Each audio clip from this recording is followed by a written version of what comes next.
Ricardo, muchas gracias por venir aquí para contarnos un poquillo más sobre la inteligencia artificial. Ricardo es vicerrector adjunto de UC3M Digital, lo he dicho bien, ¿verdad? Sí. Sí.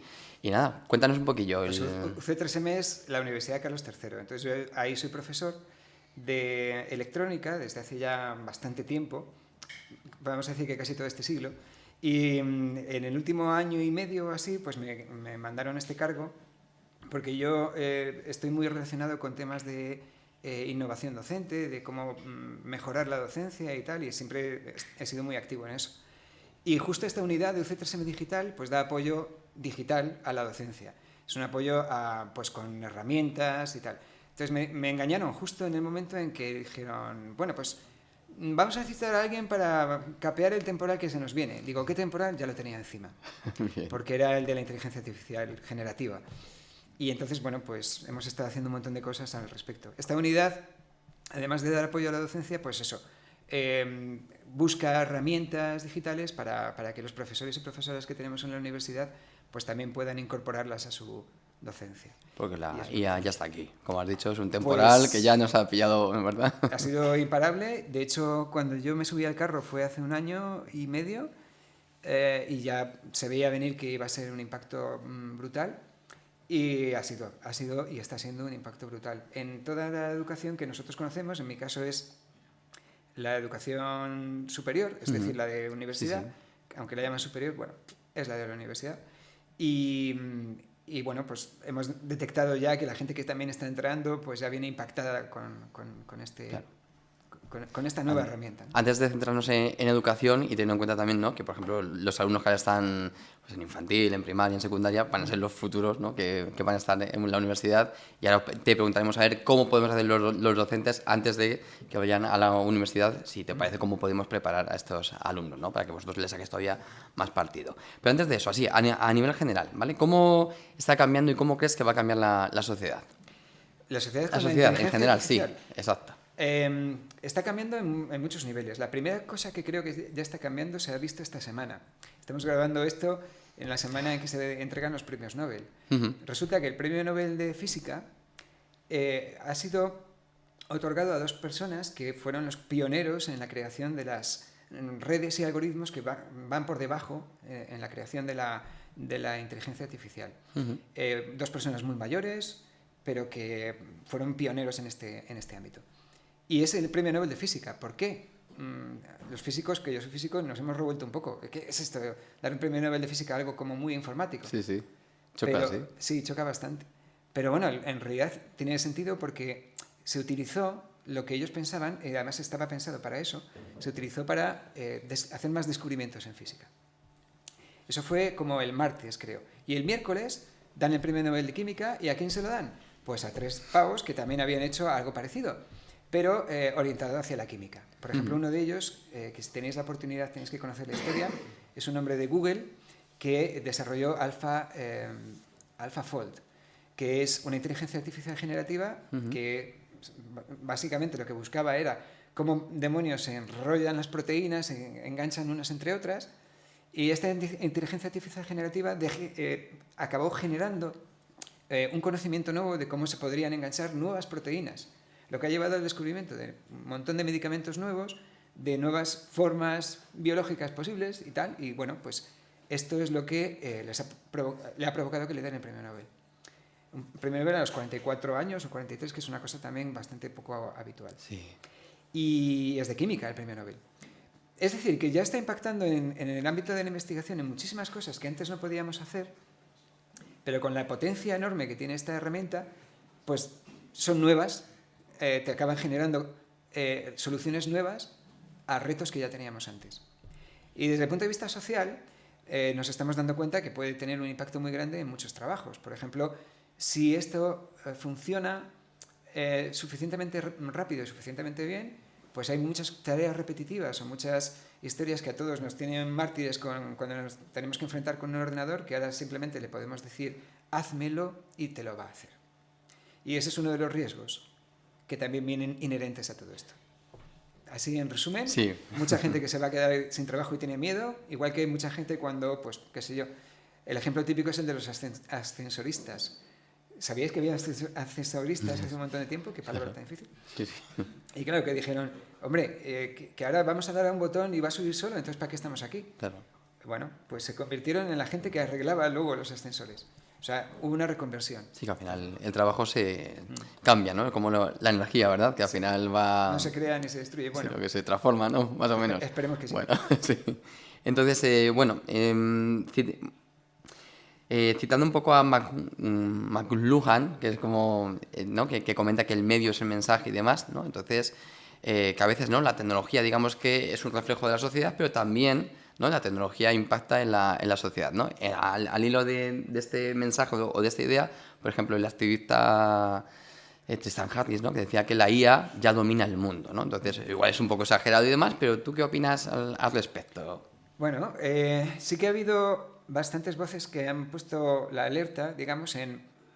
Hay que tener cuidado de que al final confiemos demasiado en todo lo que nos puede decir la IA, ¿no?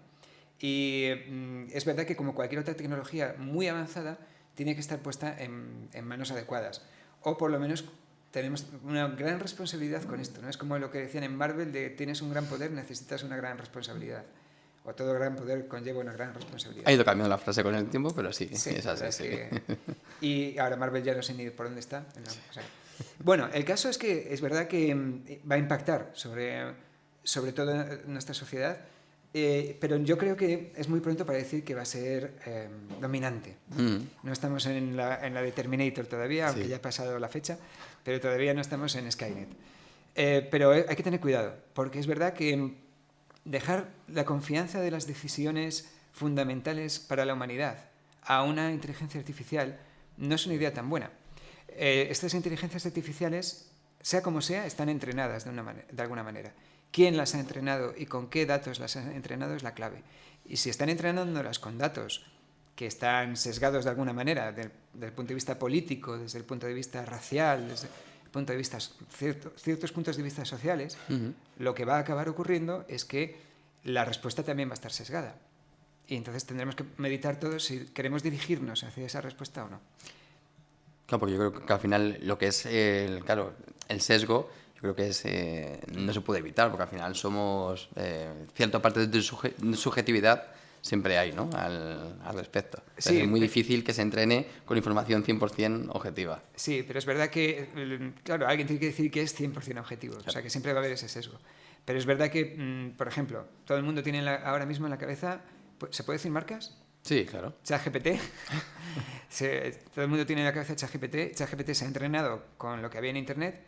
Entonces tú le preguntas por algo y la respuesta va a ser la respuesta estándar que puedes encontrar en Internet. Va a ser una respuesta que probablemente hubiera sido generada por un hombre, más que una mujer, por blanco, ¿vale? Y occidental. Y en eso ya descubrimos un primer sesgo brutal, que es el de la desigualdad. Porque ahí vamos a tener la respuesta muy orientada a un tipo de persona y de sociedad, ¿no?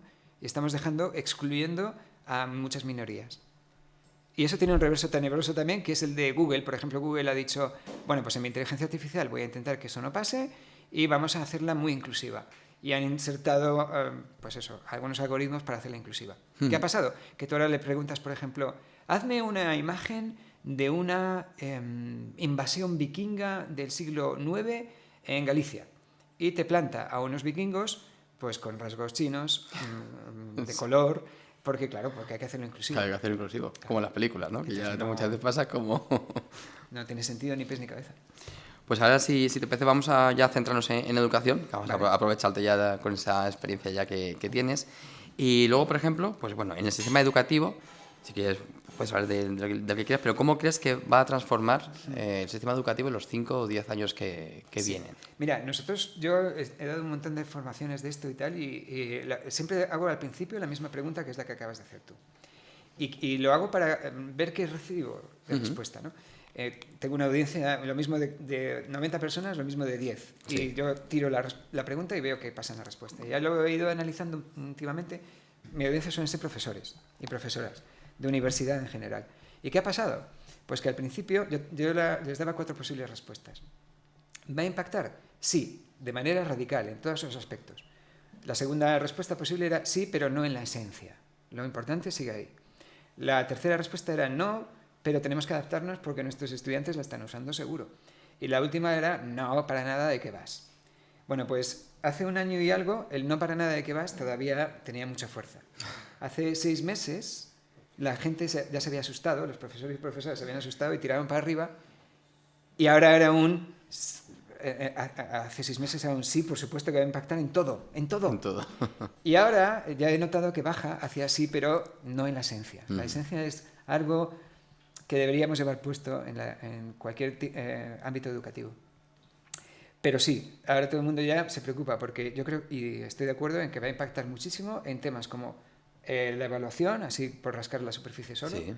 cómo evaluamos a nuestros estudiantes, en temas como el aprendizaje, eso ya no es rascar la superficie, es ir mucho más abajo, en temas como la creatividad de nuestros estudiantes también. Bueno, va a impactar, yo creo, en muchísimos ámbitos como la dejemos actuar de una manera no controlada. El tema es que nosotros como profesores y profesoras yo creo que deberíamos actuar para que eso tenga un cierto control. Porque si no, lo que va a ocurrir es que nuestros estudiantes, que son muy buenos, o sea, mucha gente me dice, es que nuestros estudiantes ahora son como muy vagos, o la atención le dura 2 o 3 minutos, lo cual estamos viendo que no es verdad. O que la atención la tienen distraída con las pantallas y los móviles, y por eso son peores. Y yo creo que no. Lo que creo es que son diferentes a como éramos nosotros. Lo que pasa es que... O que no nos acordábamos de cómo éramos nosotros, ¿no? A veces. Bueno, también puede pasar. Sí. Que nos distraíamos con otras cosas. Pero esa diferencia es importante resaltarla. Ellos son muy buenos porque son nativos digitales ya. Mucho de lo que tenemos ya entre manos. Y como nativos digitales manejan la tecnología increíblemente bien, mucho mejor que yo. Y yo aprendo mucho de ellos. El tema está en que ellos necesitan aprender a manejarla de manera ética, responsable. Hay muchas cosas que no hemos hablado todavía y la parte ética hay que rascarla también. Sí, ahí está, por aquí también. Ahora lo comentamos. Luego también es que has dicho eso y me acuerdo, ¿no? desde la Grecia clásica, ¿no? Que decían que es que la juventud hoy en día, ¿no? Eso se viene repitiendo una cita, yo creo desde siempre, ¿no? Histórica, ¿no? Sí. Bueno, y en concreto ya vamos poco a poco entrando, ¿no? Pero entonces, ¿en qué áreas específicas crees que se va a ver beneficiado y en cuáles crees que se va a ver perjudicado, ¿no? Esta pregunta impacto. es muy dura, porque si digo que se va a ver perjudicado, igual dentro de un mes no me lo creo tanto. Y si digo que va a impactar muy positivamente, igual cambia mi opinión dentro de un mes. Entonces, si estás viendo este podcast, estás escuchando este podcast y es octubre de 2024, exacto. Pues vas a encontrarte con que ¿qué está diciendo este tío? Pero si ha pasado esto, que es... Y no ha pasado, ¿no? Sí. Sé que no tengo una bola de cristal. Pero bueno, pero es un poco... Pero sí que te diría que hay una cosa en la que puede ayudarnos muchísimo, que es en la manera en la que nuestros estudiantes aprenden, y hay una cosa en la que puede ser contraproducente, que es en la manera en que nuestros estudiantes piensan. Qué difícil lo que acabo de decir. Entonces, ¿por qué puede impactar positivamente en cómo aprenden? Porque ahora tienen herramientas muy potentes para llevar un autoaprendizaje, es decir, un aprendizaje por su cuenta que pueda llevarles a una optimización de lo que están haciendo. Y a nosotros como profesores y profesoras nos puede pasar lo mismo. Nos puede ayudar a optimizar nuestro trabajo y hacerlo mucho más rápido y eficaz. Y tener tiempo para hacer mucho más trabajo, que al final es lo que hacemos. Sí. Pero al mismo tiempo a ellos les puede, y este es el mayor peligro, se pueden empezar a creer lo que la IA les dice. Yo ya he tenido estudiantes que me han dicho eso, me dicen, profe, pero si es que esto me lo ha dicho ChatGPT. Digo, ¿y qué? Pero es que me lo ha dicho ChatGPT. Digo, ¿y entonces qué pasa? ¿Que está bien? Pues no está bien. Entonces, el mayor problema que podemos tener es que una generación con una capacidad enorme de hacer cosas muy interesantes, reduzca su capacidad de pensamiento crítico y no las haga precisamente por eso.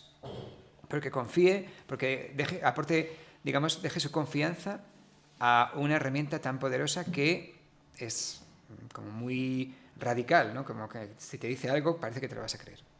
Ese es el mayor peligro. Fíjate, que has comentado eso, claro, imagínate nosotros cuando estudiábamos, si tuviéramos estas herramientas, ¿verdad? Lo que podríamos, vamos, ni pensarlo, ¿verdad? Sí. Bueno, el caso es que, aunque no lo crean nuestros estudiantes, nosotros seguimos estudiando todo lo que podemos y todos los días que podemos, Y el problema ahora que tenemos también es que dices, "Uf, qué pereza, ¿no?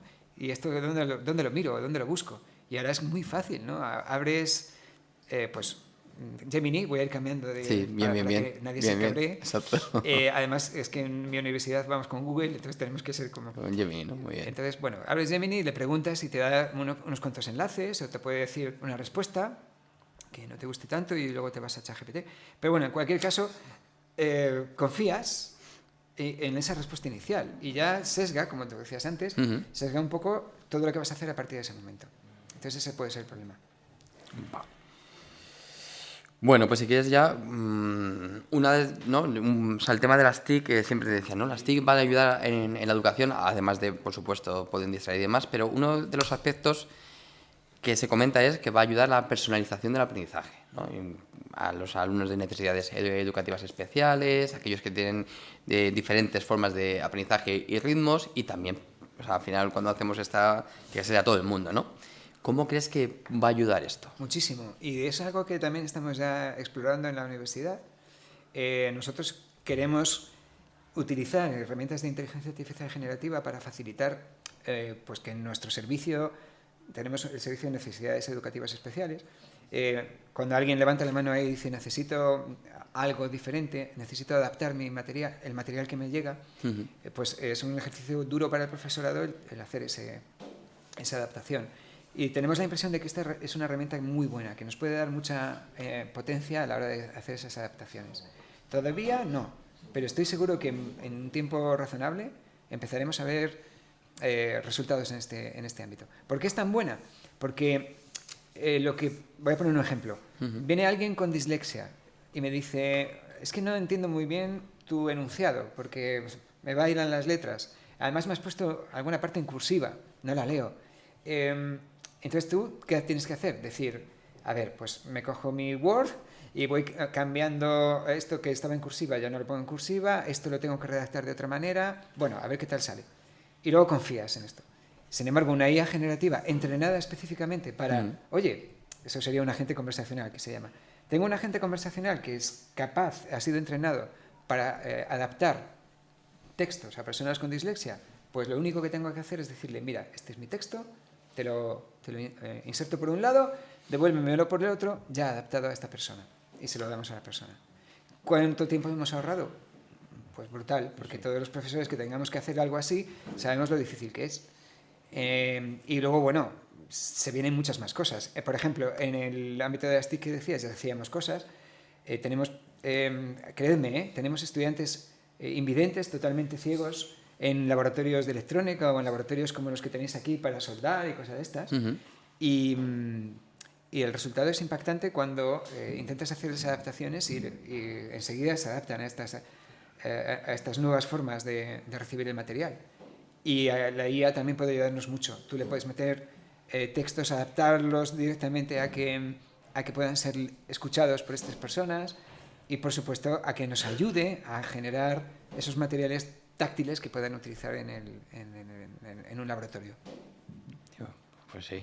Sí. Estaba pensando también en cuando nos hablan, ¿no? El diseño universal de aprendizaje, que siempre que tenemos que hacer unas tareas tenemos que darle como diferentes medios y demás. Claro, de esa manera como tú comentas, ¿no? Si tenemos ese agente, directamente le puedes decir, oye, pásalo por el filtro, ¿no? del diseño universal de aprendizaje. O sea, que por ahí también nos puede ayudar bastante. El diseño universal de aprendizaje es una parte del diseño universal, que es lo que llaman el diseño para todos, que tiene ahí como 7 principios básicos. Pues eso, hacer flexible, uno de ellos es no estigmatizar a nadie, es decir, hacer todo válido para todo el mundo. No decir, mira, como tú eres así, pues te voy a hacer un material diferente y además que todo el mundo lo sepa. No, puedes recibirlo de una manera privada. Y recibir ese material ya privado, pues muy personalizado para esa persona que pueda necesitar esa adaptación.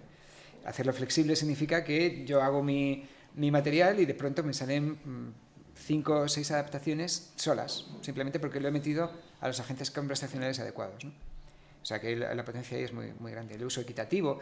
Pero claro, aquí has abierto un melón. Como has lanzado el diseño universal, pues claro, una de las cosas que tiene también es ese, el uso equitativo para todas las personas. Y a veces me pregunto si un profesor o profesora que no tenga los recursos suficientes va a poder generar estos materiales de una manera tan rápida.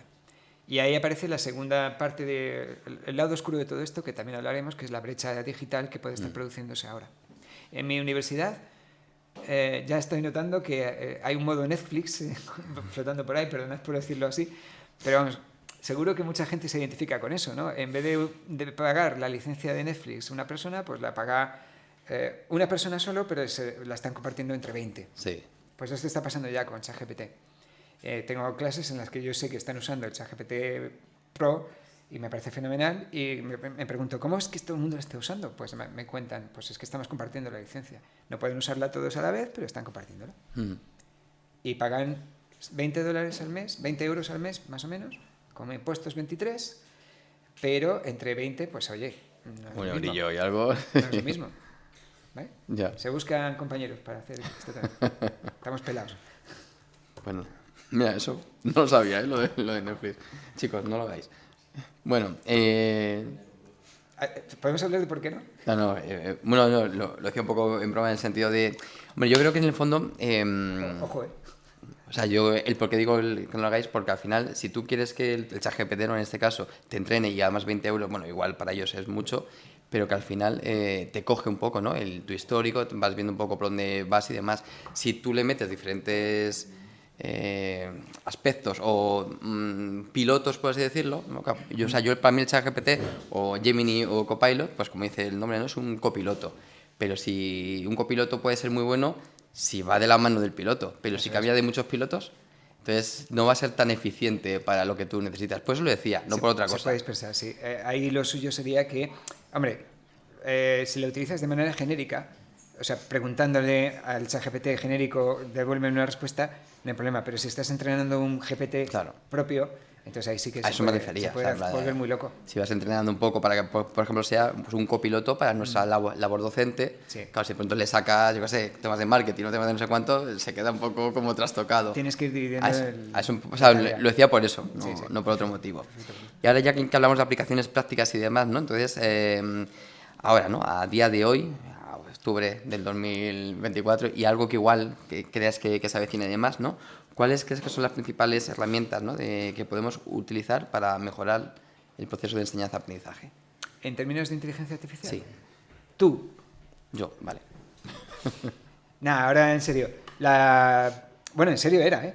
Pero lo que descubro día tras día en todas las formaciones, en todas los foros donde estamos discutiendo esto, es que la principal herramienta que tenemos que manejar es nuestra propia forma de aprender y nuestra propia forma de enseñar. Entonces, como profesorado que estamos a este lado, pues lo importante no es lo que haces, o sea, no es la herramienta en sí, sino qué haces con la herramienta. Hay muchas herramientas ahora que no teníamos cuando éramos nosotros jóvenes, que para nuestros estudiantes son como muy del pan nuestro de cada día.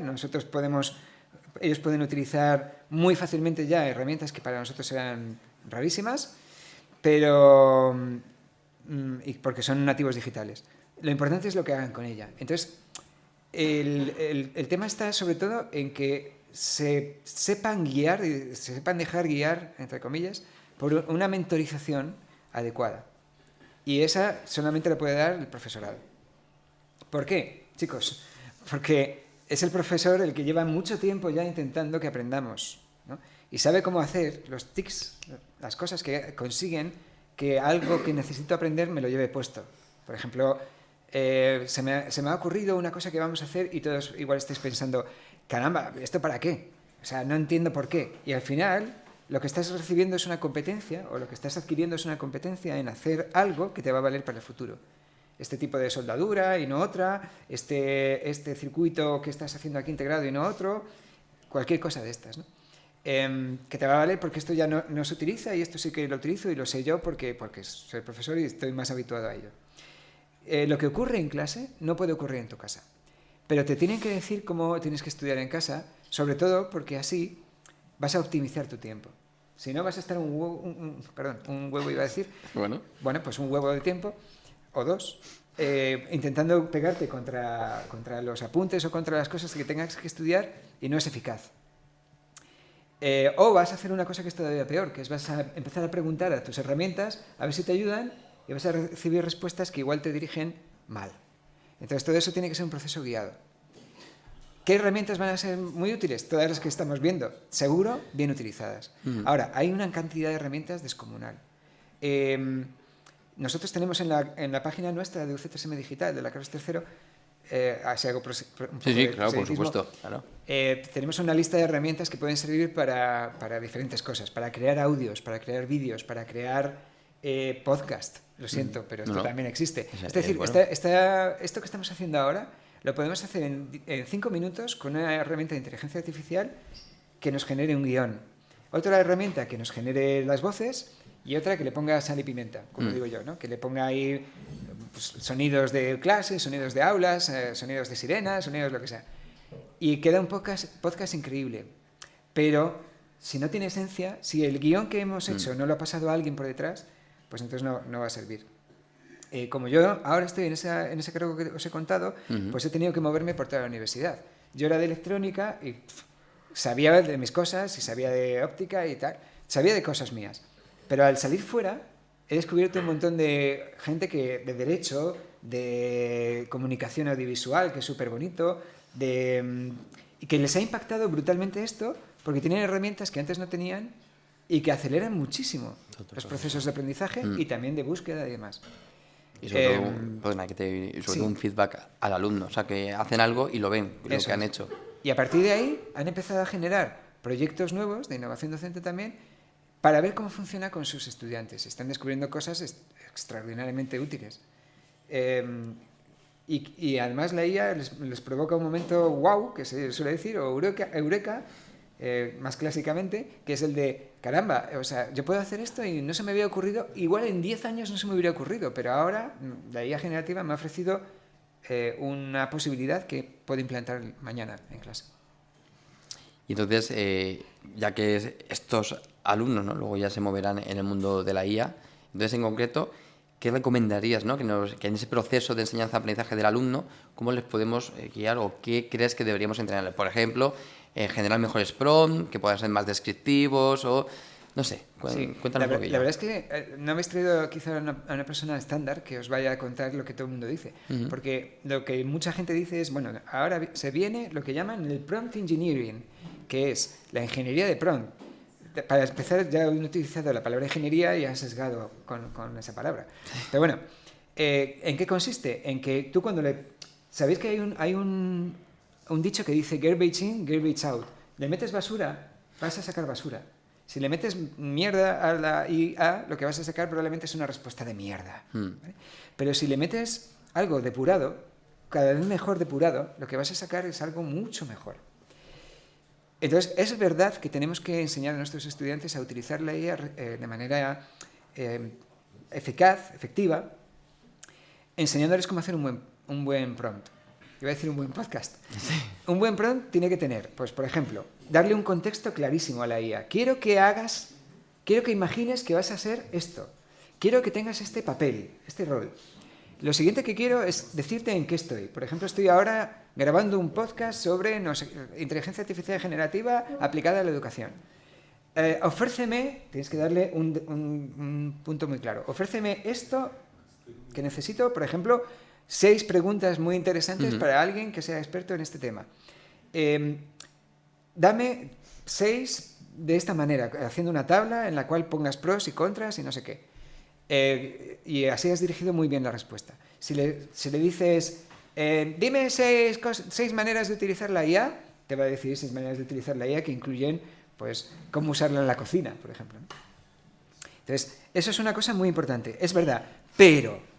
es el estándar que todo el mundo te va a decir. Yo voy a dar un paso más allá. Bien. Yo no quiero que mis estudiantes sean prompt engineers. Quiero que sepan hacer prompts para aprender mi asignatura. No quiero que se conviertan en expertos en hacer prompt engineers de, qué sé yo, electrónica analógica. Lo que yo quiero es que sean expertos en electrónica analógica. Y ese salto se produce cuando yo les guío en ese aprendizaje.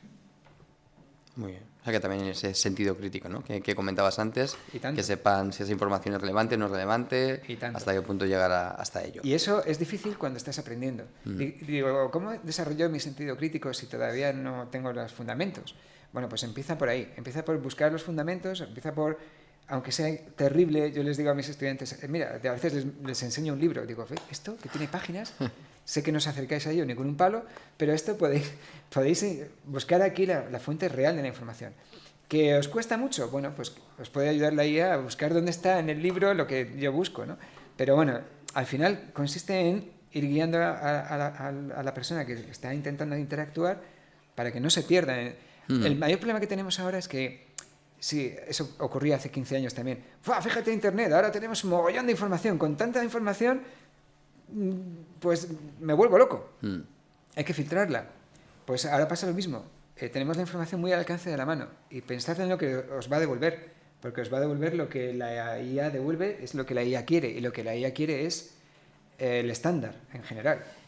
Y si le dices dame algo un poco más elaborado, pues te lo va a dar. Pero si le dices dame algo para esto, te va a dar un estándar que puede ser erróneo. Y os pongo un ejemplo. Imaginad que, espero que nadie se ofenda, pero es que puede ser así. Imaginad que a lo largo del tiempo el terraplanismo se convierte en algo que muchísima gente lanza en Internet. En tendencia, ¿no? Eso es. Y es una tendencia cada vez mayor y el terraplanismo gana en número de entradas en Internet al resto de entradas de ciencia, ¿no? Bueno, pues te va a devolver, la IA al cabo de un tiempo entrenada así, te va a devolver una respuesta terraplanista a una pregunta de ciencia. ¿Qué ha pasado? Pues bueno, ha habido un sesgo debido a la probabilidad, la mayor probabilidad de encontrar, la IA va a tirar de probabilidades. Es muy importante también, perdonadme que esto se me olvidaba, enseñar a nuestros estudiantes cómo funciona la IA por debajo, que es una cosa de probabilidades. Entonces, la probabilidad máxima que te va a dar es la de lo que hay encontrado en Internet. Y si es el terraplanismo, pues ahí te quedas. ¿Que digo que es malo? Sí, en este caso, porque es una teoría que no tiene fundamento real. Después de investigarlo de verdad, hasta los mismos terraplanistas se darán cuenta de que igual se han equivocado. No pasa nada. Estamos aquí en la humanidad para discutir teorías y para que veamos que las teorías pues tienen una limitación también, y si tienen una limitación y no explican la realidad, pues... Pero ese pensamiento crítico lo tienes que infundir desde el principio. Lo que comentas del libro es que al final, cuando surge una teoría o surge algo, muchas veces es el contexto, y el libro te ayuda un poco a explicar el contexto, ¿no? Porque ya que comentabas lo de Internet, que al final es una información muy superficial. En el fondo lo que se quiere es rápidamente una respuesta rápida, claro, pero para poder entender un concepto hace falta, ¿verdad? Algo más más profundo, con más calma, con mucho más contexto, más análisis, que eso, ¿no? Porque hay estudios donde dicen que no es lo mismo leer el libro que leer evidentemente en Internet, ¿no? Internet, es como, sí, al final nos acostumbramos a leer en F, ¿no? Como decían, que cada vez vamos más abajo y cada vez leemos menos. Sí, en el libro nos cuesta porque no podemos hacer scroll. Claro, entonces toca, ya hay que pasar por ahí, ¿no? Eso es. Ni podemos dar, esto es terrible, no podemos dar a 2 por cuando leemos un libro, ni ponerla a 1,5 por y verlo más rápido. Sí. No, tienes que asentarlo, tienes que leerlo y decir, vale, a ver esto, ¿qué me ha aportado? Nada, pues tira el libro, ya está. Si no te ha aportado nada, tira el libro. Pero si te ha aportado algo, quédate con lo que te ha aportado. Y ya dejando de lado un poco el proceso del estudiante, ¿no? Nosotros como docentes, al final, lo que tú decías, ¿no? Queremos hacerlo más efectivo para todavía trabajar más y hacer más cosas, ¿no? Entonces, ¿cómo nos podría ayudar, ¿no? esta IA generativa o esta IA en general a reducir esos tiempos, ¿no? La carga administrativa, o cómo nos puede ayudar? Pues tenemos, por ejemplo, se me ocurren en varios aspectos. El más rápido que se me ocurre es el de crear materiales. Nosotros a veces nos volvemos un poco locos diciendo, a ver, ¿cómo cuento esto y tal? Pues tú puedes hacer una pregunta a una IA generativa que te devuelva ideas para crear estos materiales de una manera adecuada. Y dices, ¿qué rollo? ¿Cómo voy a hacer un Geniali, por ejemplo? O, no sé, o un PowerPoint, sin ir más lejos, o un podcast, porque esto va a llevar tiempo. Bueno, pues ahora hay herramientas de inteligencia artificial que te permiten hacer un podcast en 1 hora de mucha calidad, que te permiten hacer una presentación espectacular de mucha calidad. Y esos materiales, dándoles la vuelta a la tuerca, decir, voy a utilizar metodologías docentes que igual no conozca. Bueno, pues también te puede aportar información sobre esas metodologías y cómo aterrizarlas en una clase. Os voy a poner un ejemplo muy directo. En uno de mis cursos tenía una actividad que era, imagínate la clase más tocha, más aburrida, más asquerosa que hayas tenido que dar. Y la gente se lo imaginaba enseguida. Esa que sabes que no van a volver a clase después de darla, ¿no? Porque en la universidad descubres que puedes no ir si te da la gana, ¿no? Entonces la gente abandona unas clases y se va a otras porque les da más cosas. Sí. Entonces la gente lo tenía en la cabeza. Y entonces alguien preguntó, era el ejercicio, pregúntale a ella cómo la podías haber dado de manera diferente. Y un profesor de matemáticas que había hecho una cosa de espacios de Hilbert con álgebra que era terrorífica, era de esto que te explota la cabeza a cada minuto y luego lo piensas otra vez y te explota 2 veces, pues nada, pensó, esto me ha salido como el culo, con perdón, y seguramente no vuelvo a darla, y es más, mis estudiantes no van a volver. Y eso le pasó más o menos. Y sin embargo, recibió la idea de hacer un escape room. Y dijo, a ver, esto es un show. Pero luego empezó a preguntar y se dio cuenta de que más que un show era una manera muy eficaz de que el mensaje que él quería transmitir de cómo se trabajaba con esos espacios de Hilbert y tal, se pudiera hacer gamificado. Este año lo está haciendo. Y el resultado, claro, imagínate una clase en la que te han explicado espacios de Hilbert y tú estabas así mirando a la pizarra y diciendo, mátame. Sí. Y si puede ser, remátame, porque todavía falta. En cambio, una clase en la que has tenido que salir del aula porque has resuelto por descubrimiento un espacio de Hilbert que hacía no sé qué, matemáticas durísimas que ya me he olvidado yo de ellas, y de pronto decir, pues de esto no me voy a olvidar, porque me voy a acordar de que aquel día salí de clase porque, tío, aprendí a hacerlo. Pues eso es muy diferente. Y luego nos puede ayudar a hacer evaluaciones también.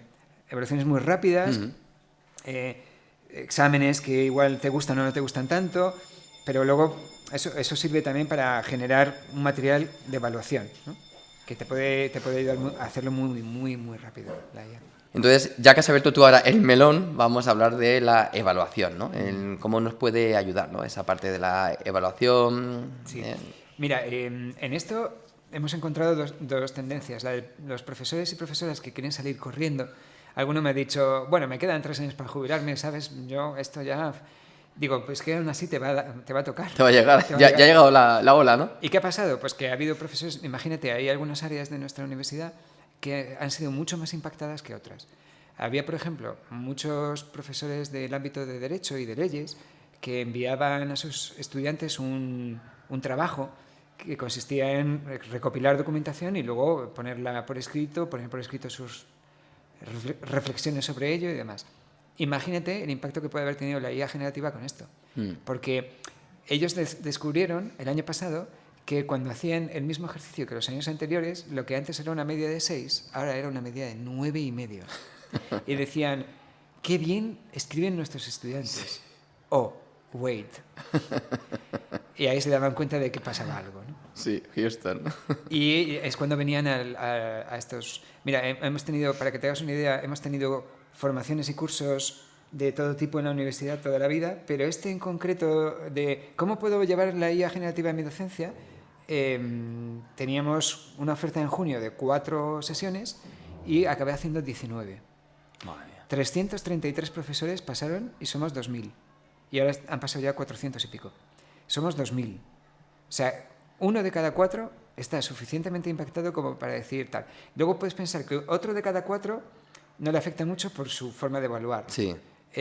Y otros 2 no saben lo que se les viene encima. Claro.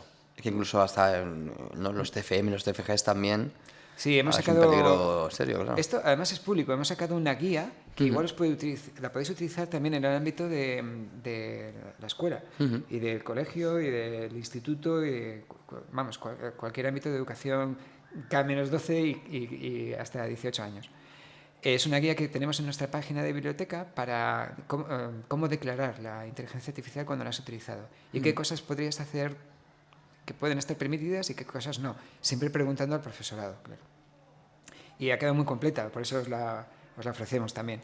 Bueno, el caso es que para la evaluación puede haber impactado muchísimo. Y hay gente que se está replanteando mucho, por ejemplo, esto que te contaba de los de leyes, cómo van a evaluar. Hay gente, por ejemplo, de comunicación audiovisual o de este tipo de materias, que el trabajo fin de grado era directamente hacer un cortometraje. Esto era un trabajo espectacular, yo he visto cosas increíbles, de gente que luego ha tenido proyección y lleva un tiempo, obviamente. Un tiempo que ahora se ha reducido enormemente con herramientas de inteligencia artificial. Claro. Entonces, la manera como se evalúa ahora tiene que cambiar.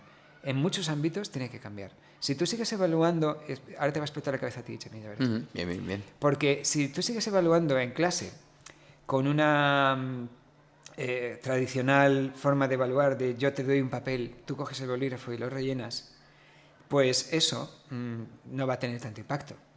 Pero te diría que dentro de un mes te lo plantees y veas si están mirando mucho el reloj tus estudiantes, porque igual está llegándoles por el reloj algún tipo de información. Vale, pues entonces les quitamos el reloj. Entonces a partir de ese momento te pediré que te fijes en estudiantes que puedan llevar gafas, como yo. Y empiezas a sospechar, porque ya hemos tenido el caso en la universidad de 3 estudiantes de China, digo el pecado y el pecador, Sí. porque venían de allí altamente tecnologizados, claramente, que estaban esperando, o sea, estaban los 3 en una actitud muy sospechosa en el examen, porque estaban como mirando al infinito mientras tenían delante el papel, ¿no? Y en un momento dado los 3 a la vez se ponían a escribir. Qué bueno. Y luego seguían, mirando al infinito. Y después los 3 a la vez se ponían a escribir. Y ahí fue cuando descubrimos que estaban viendo algo en sus gafas. Toma ya. Así que eso está ya ahí. Sí. Se viene. Sí, yo creo que las Google Lens, ¿no? Que eran las gafas del 2015, pero que todavía no habían salido, o sea que ya... Esas eran muy antiguas. Claro, por eso. Y muy malas, comparado con lo que hay, ahora, ¿no? Con lo que puede haber ahora. Madre mía. Entonces nada, les quitamos las gafas también. ¿Qué más hacemos? Fíjate bien en el boli, no sé, o sea, que al final cosas puede ser tradicionales, cualquier pero es cosa. que ahora el tema de tecnología impacta de una manera descomunal. Dicho esto, mucha gente se está replanteando hacer como, bueno, en Italia, por ejemplo, en las universidades de Italia todos los exámenes son orales. Pues volver al tema de exámenes orales pues es una posible solución en algunos ámbitos, en otros igual no. Sí. Y sobre todo si tienes 50.000 estudiantes y tienes que hacerles una evaluación. La Unión Europea también ha dicho algo muy importante, que creo que es importante que conozcamos. En la regulación de la Unión Europea nos han dicho que no puedes evaluar a una persona que luego esa evaluación vaya a impactar en su empleabilidad utilizando una IA. ¿Qué significa esto? Pues imagínate, en una empresa, la gente de recursos humanos puede decir de pronto, venga, pues tengo 280 currículums, esto es una locura, mira, se los voy a meter a la IA y que me seleccione los más adecuados. Ya. Línea roja que aquí en Europa no podemos cruzar. No digo que en otros sitios se cruce, ojo, que se cruza, pero en Europa no. Y esto impacta también a nuestras evaluaciones, porque en el fondo van a afectar a la empleabilidad. Claro. En el futuro, especialmente en ciertos niveles de ámbitos como el que estáis en FP o en bachillerato. Con lo cual, ojo a confiar en una IA generativa para evaluar exámenes, que es una cosa muy apetecible. Entonces, ¿para qué nos está sirviendo en el fondo? Porque acabo de poner ahí tantos cotos que dices, bueno, entonces ¿qué volvemos a las cavernas? No, está sirviendo la IA para generar sistemas de evaluación diferentes a los que normalmente podrías hacer tú y hacerlos de una manera mucho más rápida, eficaz, y está sirviendo también para recibir un primer feedback y, por ejemplo, ayudar al estudiante en autoevaluaciones, en actividades formativas que se llaman, ¿no? Que el estudiante realiza y luego recibe una realimentación inmediata para saber qué tal lo ha hecho. Sí. Y eso nos ayuda muchísimo. Se puede hacer muchas cosas muy rápido. Y luego, bueno, también nosotros en la escuela, que tenemos la suerte, en este caso, claro, en una universidad con tantísimos alumnos es muy difícil, pero claro, nosotros ahí igual sí que podemos mirar más el proceso, podemos ver cómo trabajan, podemos guiarle más, o sea, que ahí es cierto que quizás, ¿no? Es cambiar el foco más que al contenido o el resultado, ¿no? Claro, en algunas asignaturas de la universidad, en el ámbito ya de estás en cuarto o en tercero, sí que puedes hacer estas cosas con más precisión. Pero fíjate, la IA te puede ayudar también en asignaturas en las que tienes igual 230 alumnos en ir identificando mucho más fácilmente que tú a ojo o que en un Excel, en ir identificando estudiantes que estén quedándose atrás, por ejemplo. Siempre y cuando, ojo, otra línea roja de la Unión Europea, siempre y cuando no impactes en que estás buscando algo relativo a sus emociones o algo personal, si buscas solamente por resultados, pues vas a encontrar rápidamente quién está necesitando un apoyo adicional. Y esto también nos puede ayudar mucho la IA. Porque luego el tema también de las, que no lo vamos a abrir, pero el tema de las emociones y demás es otro melón, ¿no? Que no sé si nos puede ayudar o no nos puede ayudar muchas veces, ¿no? Identificar la cara, no sé cuánto, decir, esta persona... Ah, sí, pero Claro. ahí sí que impactamos directamente contra la legislación europea actual. Y no se podría hacer. Que no puede. Sin embargo, tú te vas a China y ahí, bueno, Y ya pues, directamente... vía libre. Quizá es lo que pasaba también en el caso que contaba antes. Pero vía libre en serio. Es decir, que hay sitios donde te pueden estar controlando directamente pues, hasta tu estado emocional a través de la cara. Efectivamente, hay estudios de esto y hay estudios que impactan en educación también para ver cómo lleva la clase, cómo va tu clase con una imagen a tiempo real del impacto emocional que está teniendo tu explicación. Uh-huh. Pero claro, esto es una línea roja que aquí en Europa de momento no se permite. Creo que en el fondo es una herramienta que podría ser interesante para nosotros también. Claro, lo que pasa es que vulnera, ¿no? Un poco lo que podemos hablar ahora, ¿no? La privacidad, ¿no? He sido muy, como has visto, muy políticamente correcto, sin meterme a decir si esto es legal o no. O sea, perdona, es ilegal, pero lo que quiero decir es si esto es correcto o no. Es la legislación que tenemos ahora, ya está. Es verdad que es una delgada línea roja, muy fácil de cruzar, el que te pases de rosca cuando estás utilizando una herramienta de estas para algo tan personal. En eso hay que tener cuidado, sí. Entonces, en cuanto ya que hablamos, ¿no?, de privacidad y la ética, ¿no?, ¿cuáles son los principales desafíos éticos, ¿no?, que ahora surgen con este uso de la IA en educación, ¿vale? ¿Cómo es lo que...? Muchísimos. Por ejemplo, quiero resumir aquí rápidamente un par de ellos que además os recomiendo también una guía que la UNESCO sacó en abril de este año, de 2024. Quizá la vayan renovando, pero es una guía muy interesante sobre educación e investigación. Bueno, creo que estaba en la educación superior, pero yo creo que lo que dice de la ética vale para todo el mundo. Y hay una parte que destaca especialmente la parte ética, en la parte del final de la guía.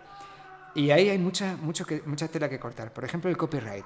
¿De quién es lo que yo he hecho con la IA generativa? En principio, quien haya hecho el prompt es dueño del prompt y también de la respuesta, ¿vale? De la respuesta también, lo cual ya es bastante llamativo. Pero ojo, lo siguiente que tienes que hacer es profundizar en la IA generativa que estás utilizando. Tienes que informarte bien de cómo ha sido entrenada. ¿Con qué ha sido entrenada? Tienes que informarte bien de si han utilizado fuentes fiables o no, y si han utilizado fuentes que estaban permitidas o no. Si una IA generativa se ha entrenado con datos de una serie de libros cuyo copyright dice que no se puede utilizar para algo como esto, pues entonces esa IA generativa está incurriendo en un defecto de forma y de ley. Y entonces no deberíamos utilizarla. Porque entonces igual nosotros hemos generado esto y estamos a la vez incurriendo en un defecto de ley. Entonces hay que tener mucho cuidado con eso, informarse muy bien de qué IA generativa estás utilizando y cómo ha sido entrenada. Luego está el tema de las desigualdades sociales que provoca el hecho de que habrá personas que lleguen a poder utilizar la IA y otras personas que no. Y que nuestros estudiantes, algunos, tendrán la posibilidad de llegar a ese recurso y otros que no.